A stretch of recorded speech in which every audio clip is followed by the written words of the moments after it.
Okay, first ఇప్పుడు industrial policy start చేస్తున్నాము. ప్రపంచంలో ఆర్థిక వ్యవస్థ అనేది 3 రకాలు. అందులో ఫస్ట్ది పెట్టుబడిదారు ఆర్థిక వ్యవస్థ, క్యాపిటల్ ఎకానమీ, సామ్యవాద లేదా కమ్యూనిస్ట్ ఎకానమీ, మిక్స్డ్ ఎకానమీ లేదా మిశ్రమ ఆర్థిక వ్యవస్థ అన్నమాట.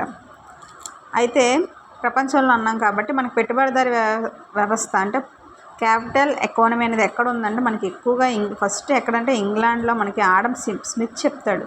అంటే క్యాపిటల్ ఎకానమీ అంటే పెట్టుబడిదారు విధానానికి ప్రైవేట్ వారి చేతుల్లో అంటే స్వేచ్ఛగా వర్తకం చేసి దీన్నే అంటే స్వేచ్ఛగా వర్తకం వ్యాపారం చేసుకునే అంత ఇది అంటే ప్రభుత్వం కంట్రోల్లో ఉండదు. దాన్ని పెట్టుబడిదారు ఆర్థిక వ్యవస్థ అంటాం. అంటే ప్రైవేట్ సెక్టర్ని ప్రమోట్ చేస్తున్నట్టు అనమాట. అయితే ఇక్కడ ఏమవుతుందంటే ఇక్కడ మనకి ప్రణాళికలు అనేవి ఉండవు. నెక్స్ట్ ఏమో వస్తు సేవల ఉత్పత్తి అనేది ప్రైవేట్ వారే చేస్తారు. నెక్స్ట్ ఇక్కడ మెయిన్ ఏంటంటే ప్రాఫిట్, లాభం పొందడమే ఈ పెట్టుబడిదారు ఆర్థిక వ్యవస్థలో మెయిన్ ఇదన్నమాట. వెల్త్ ఆఫ్ నేషన్స్లో మనకి లైసెన్స్ ఫెయిర్ పాలసీ గురించి అంటే స్వేచ్ఛ వర్తక విధానం గురించి మనకి ఆడమ్ స్మిత్ చెప్తాడు అనమాట. అంటే జేబీ సేస్ ఏం చెప్తాడంటే every supplies its creates own demand అంటే ప్రతి వస్తువు తన డిమాండ్ ప్రకారమే తన యొక్క రేట్ని క్రియేట్ చేసుకుంటుంది అనేసి మనకి జేబీ సే చెప్తారనమాట. ఈ విధంగా అంటే ప్రైవేట్ లేదా పెట్టుబడిదారు ఆర్థిక వ్యవస్థ అంటే ఏంటంటే వస్తు సేవల ఉత్పత్తి సేవలు అవన్నీ మనకి ప్రైవేట్ వారి కంట్రోల్లో ఉంటాయి. ప్రణాళికలు అనేవి ఉండవు. ఎవరికి ఎంత నష్టం సంపాదించుకోవచ్చు. మెయిన్ ఏంటంటే ప్రాఫిట్ అనేది మెయిన్ థీమ్ అనమాట. ఈ ప్రెజెంట్ మనకు 100% పెట్టుబడిదారు ఆర్థిక వ్యవస్థలు ఎక్కడా లేవు ప్రపంచంలో ప్రెజెంట్. ఒకప్పుడు యూరోప్ వంటి దేశాల్లో ఉండేవన్నమాట. నెక్స్ట్ సామ్యవాదం లేదా కమ్యూనిస్ట్, ఇది ప్రైవేట్ కదా, ఇది గవర్నమెంట్ ఆధీనం. మొత్తం 100% గవర్నమెంట్ ఆధీనం. వస్తువుల ఉత్పత్తి గవర్నమెంట్ ఆధీనంలో ఉంటాయి. మెయిన్ ఏంటంటే ప్రజా సంక్షేమం దృష్టి చేస్తారు. నెక్స్ట్ ఇక్కడ ఏముంటుందంటే ప్రణాళికలు అనేవి ఉంటాయి. ప్రభుత్వమే ధరలు నియంత్రిస్తుంది అంటే ధరలని చెప్పేది ప్రభుత్వమే. సామ్యవాదం కన్నా కమ్యూనిజం ఇంకా అంటే మనకి కమ్యూనిస్ట్ అనే గుర్తు ఎవరు వస్తారో మనకి కార్ల్ మార్క్స్ గుర్తొస్తారు. మతం మత్తుమందు వంటిది, పోరాడితే పోయేదేముంది, బానిస సంఖ్యలు తప్ప, దస్ క్యాపిటల్ వంటి బుక్స్ రాసింది ఎవరినంటే మనకి కార్ల్ మార్క్స్ అనమాట. అతనే మనకి కమ్యూనిస్ట్ గురించి చెప్తారు. సామ్యవాదం కన్నా కమ్యూనిస్ట్ ఇంకా గవర్నమెంట్కి ఎక్కువ అంటే మొత్తం గవర్నమెంట్ చేతిలోనే ఉంటుంది అన్నమాట. ఒకప్పుడు మన క్యూబా, వెనిజులా వంటి దేశాలు, ఉత్తర కొరియా. మిశ్రమ ఆర్థిక వ్యవస్థ అంటే అసలు ప్రైవేటు ఉంటుంది, అసలు గవర్నమెంట్ ఉంటుంది. అంటే పెట్టుబడి ఆర్థిక వ్యవస్థలో కొన్ని లక్షణాలు, సామ్యవాద కమ్యూనిస్టులో కొన్ని లక్షణాలు కలిపితే మిశ్రమ ఆర్థిక వ్యవస్థ అంటారు. ఫస్ట్ టైం మిశ్రమ ఆర్థిక ఉన్న కంట్రీ ఏదంటే 1948లో ఫ్రాన్స్లో ఉందన్నమాట. 1948 మనం కూడా అప్పుడే చేసుకున్నాం ఇండియాలోనే. దీన్ని జేఎం కీన్స్ అనే వ్యక్తి దీన్ని ఆమోదించాడు ఫ్రాన్స్లోనే. అంటే ఉత్పత్తి సేవలు అసలు గవర్నమెంట్ చేస్తుంది, ప్రైవేట్ చేస్తుంది. ఇక్కడ ప్రజా సంక్షేమం ఉంటుంది, ప్రాఫిట్ ఉంటుంది. బట్ ప్రాఫిట్ కన్నా ప్రజా సంక్షేమానికి మెయిన్ ఇది ఇస్తారు. ఒక నియంత్రిత స్వేచ్ఛగా సంపాదించుకున్న ఆస్తులు ఉంటాయి, ప్రణాళికలు ఉంటాయి. మరీ ప్రణాళికలు ఉండవు కదా, ఒక రీజనబుల్గా ప్రణాళికలు ఉంటాయి. కొంత గవర్నమెంట్కి కూడా ఇస్తారనమాట. అందుకే దీన్ని మిక్స్డ్ ఎకానమీ అని అంటాం. ప్రెజెంట్ మన ఇండియా, రష్యా ఇలాంటివన్నీ, ఫ్రాన్స్ ఇవన్నీ మనకి మిశ్రమ ఆర్థిక వ్యవస్థలోకి వస్తాయి.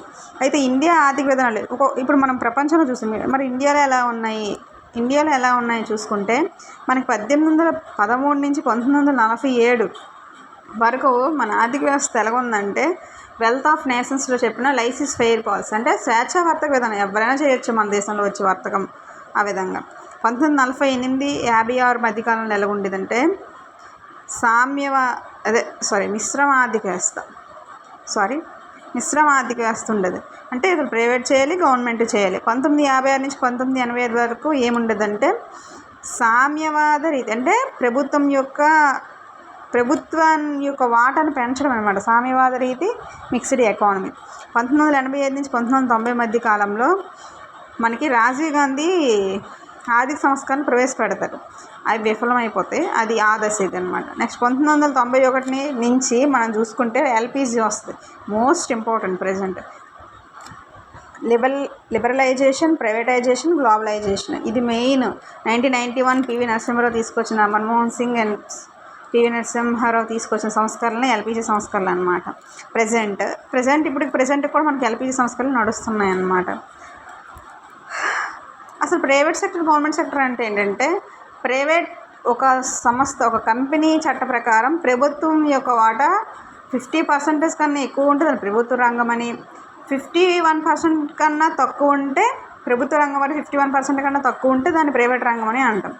అదే ఆర్థిక శాస్త్ర అర్థశాస్త్రం ప్రకారం చూసుకుంటే మనం ప్రభుత్వ రంగం అంటే ఏంటంటే ఉత్పత్తి కారకాలు ఎవరి చేతిలో ఉంటే అది ప్రభుత్వ రంగం, అది లేని చేయడాల అది ప్రైవేట్ రంగం అని అంటాం అన్నమాట.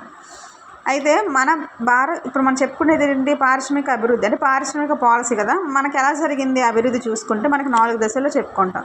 అందులో ఫస్ట్ది పటిష్ట పారిశ్రామిక దశ 1951 నుంచి 1965, అంటే ఫస్ట్ ప్లాన్ నుంచి థర్డ్ ప్లాన్ వరకు అన్నమాట. ఇంచుమించు 1951 నుంచి 1965. ఇక్కడ మనకి రూర్కెలా, బొకారో వంటి ఇవి ఉన్నాయి కదా, పెద్ద పెద్ద పరిశ్రమలు స్థాపించుకున్నాం అన్నమాట. అందుకే పటిష్టమైన దశ అని అంటాం. 1965-80 ఈ కాలంలో ఏమైందని మనకి యుద్ధాలు అవుతాయి. చైనాతో యుద్ధం అవుద్ది, పాకిస్తాన్తో యుద్ధం అవుద్ది. 1962 చైనాతోని, 1971 పాకిస్తాన్తోనే యుద్ధాలు అవుతాయి. ఈ విధంగా యుద్ధాలు అవడం వల్ల ఏమవుతుందంటే మనం ఇక్కడ పరిశ్రమలు పెట్టాల్సిన అమౌంట్ మనం రక్షణ పరంగా పెట్టడం వల్ల ఇక్కడ మనకి అగ్రికల్చర్ కూడా అంత అనుకూలించకపోవడం వల్ల మనం ఇక్కడ కాయిలా పడిపోయాయి సంస్థలు, అంటే మాది దశలో ఉండిపోయాయి, అంటే కాయిలా పడ్డాయి. అయితే కాయిలా పడిన సంస్థలు నివారించే దశ 1981 నుంచి 1991 అని చెప్పుకుంటాం అన్నమాట. Last stage LPG, liberalisation, privatisation, globalisation. ఇది ఇంకా ప్రెజెంట్ రన్ అవుతుంది. ప్రెజెంట్ పరిశ్రమలు అనేవి బాగానే రన్ అవుతున్నాయి. అయితే మనకి పరిశ్రమలు అంటే మనకి భారీ పరిశ్రమలే గుర్తొస్తాయి, మ్యాక్సిమం భారీ పరిశ్రమలు. కానీ మన దేశంలో 99% ఎంఎస్ఎంఈలే ఉన్నాయి, అంటే మైక్రో, స్మాల్, మీడియం ఎంటర్ప్రైజెస్సే ఉన్నాయి. ఎంటర్ప్రైజెస్ అంటే వస్తు సేవలు ఉత్పత్తి చేసేది అని అర్థం అనమాట. అయితే ఇందులో ఏంటి 2025-26 ముందు 2 రకాల డెఫినేషన్స్ ఉండేవి. 2006లో ఈ చట్టం చేశారు, అంటే ఎంఎస్ఎంఈ డెవలప్మెంట్ యాక్ట్లో దీనికి నిర్వచనం ఇచ్చారు. 2025-26లో దాని యొక్క నిర్వచనం చేంజ్ చేశారు. అందులో మైక్రో, స్మాల్, మీడియం.